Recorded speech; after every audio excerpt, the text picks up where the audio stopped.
అరకులో వెళ్తూ మొన్న కార్యక్రమానికి ఎక్కడో కారు ఆపాం పండ్ల కోసం.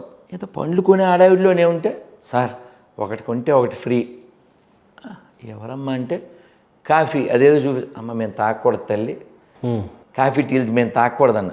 పెద్ద ఆశ్చర్యంగా మొహం పెట్టింది ఆవిడ. కాఫీ టీలు కూడా తాగకూడదా అని.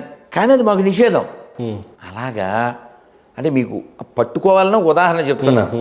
భగవద్గీతలో ఒక శ్లోకం ఏమిటంటే, పరిప్రశ్నేన సేవయా, నువ్వు గురువుని చేరి వారిని సేవించి ప్రశ్నలు వేసి సమాధానాలు తెలుసుకో. అలాగే భాగవతంలో ఓ శ్లోకం, మునయస్సాధు పృష్టోహం భవద్భిర్లోకమంగళం ఏన సంప్రశ్నో ఏన కృష్ణ సంప్రశ్నో, మీరు వేసే ప్రశ్నలు చాలా మంచివి ఋషులారా అని ప్రశ్నకు సంబంధించిన ఒక శ్లోకం. ఉపనిషత్తుల్లో ఒక ఉపనిషత్తు పేరు ప్రశ్నోపనిషత్తు. ప్రశ్నించడం అనే కాన్సెప్ట్ ఎక్కడి నుంచి వద్దండి? ఆలోచిస్తే వస్తుంది. ఏమంటే అంతే కదా, ఆలోచించాలంటే వాడికి ఫ్రీడమ్ ఉండాలి కదా. ఇప్పుడు నేను మీరిచ్చిన కాఫీ ఆఫర్ రిజెక్ట్ చేశాను లేదా, అంటే నాకు స్వేచ్ఛ ఉందా లేదా?